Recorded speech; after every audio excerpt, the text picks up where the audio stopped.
This essay example, as well as thousands of others, is available in text format on our website for free and without registration. Simply Google Ivy Panda Free Essays.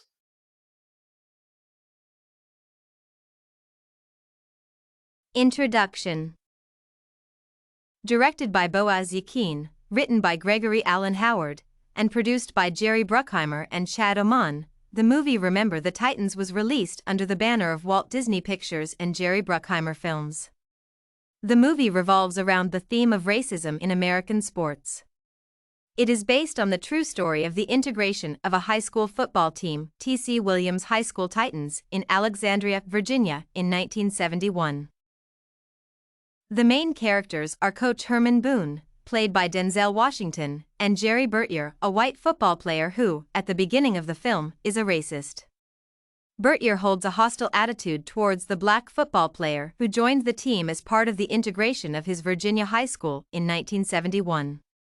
However, forced contact with the black players, and under the influence of Coach Boone, Bertier quickly changes and sheds his previous racist attitude. However, it is much more difficult to induce change in other players who are more resistant, and one of them even finds the path to racial acceptance impossible. With his perseverance and innovative methods of persuasion, Coach Boone is able to channel the fear of the boys into the game instead of racism and transform their anger into a positive, motivating force. Within a few months, the team becomes closely knit despite the diversity, and they are able to carry the message of unity, tolerance, and hope into society. In a nutshell, Remember the Titans is a story of hope, transformation, and friendship revolving around the community and the power of change. Discussion. Coach Boone is the black head coach of the football team, and Coach Yost is the white assistant coach who had been the head coach till Coach Boone replaced him. The high school football team now has both white American and African American boys. Coach Boone has a dictatorial approach toward coaching.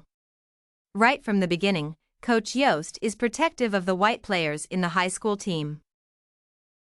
When Coach Boone takes over, he becomes concerned about whether Boone will treat the white players well.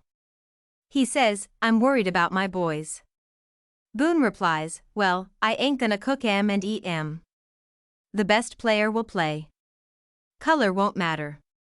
Even during training, Coach Boone makes it clear that he is impartial and the best player will get into the team. He says that he has no democratic leadership style but a dictatorship. "I am the law. If you survive camp, you will be on the team."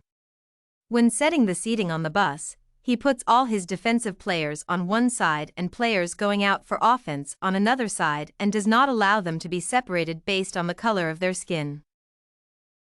Despite his repeated demonstration of impartiality, Coach Yost challenges his authority in front of the entire football team, and Coach Boone is forced to complain about his interference.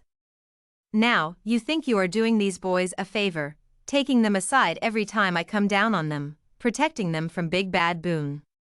Explaining his role, Coach Yost says to Coach Boone that he might have been a little too hard on the boys.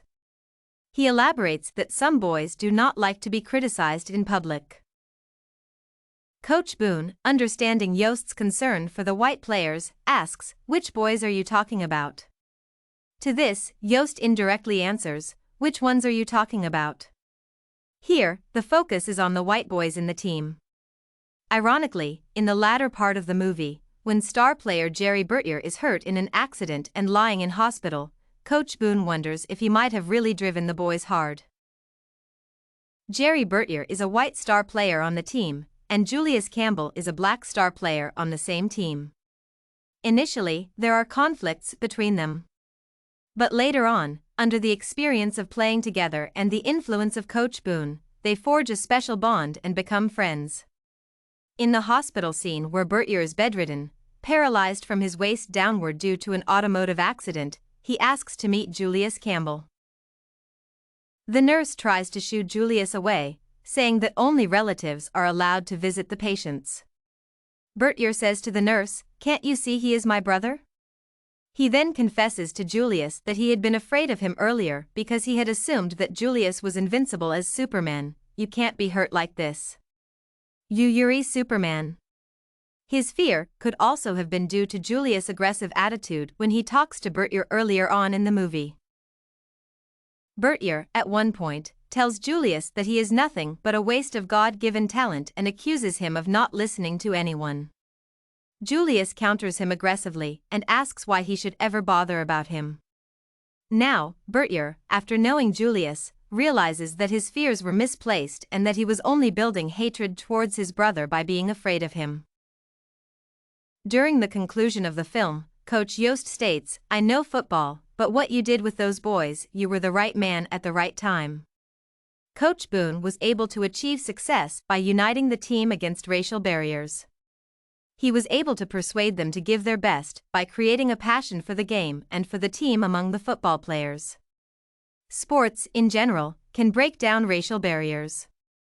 The creation of the Olympic Games was based on the belief that these games might form the nucleus of modern secular faith based on good sportsmanship and fair play.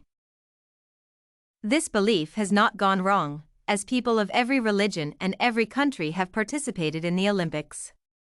In sports, especially in team sports, people of all races come together and work towards the common goal of winning. Working towards a common goal unites the team members in a unique sort of fashion, irrespective of color, religion, or race.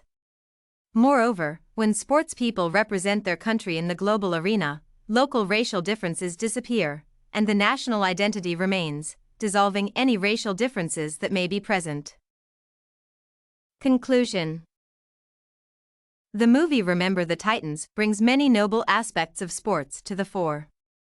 It shows sports as a place for male bonding, development of male identities, achieving success, discipline, value-based education, friendship, overcoming racial barriers, and caring. Coach Boone and Coach Yost, Bertier and Campbell, and the team players were all initially divided by racial barriers. However, under the persuasive efforts of Coach Boone, all racial boundaries dissipate, and the two coaches become friends and the two star players of different races become friends, and the team tastes successful by playing together with unity. The movie thus carries the moral that unity is strength and a lot of great things can be achieved in the world if only people can reach out to each other across racial boundaries and work together. If you want to find more works like this essay on racism in sports, Remember the Titans movie, head over to ivypanda.com. It has a collection of samples with thousands of submissions covering virtually all academic subjects.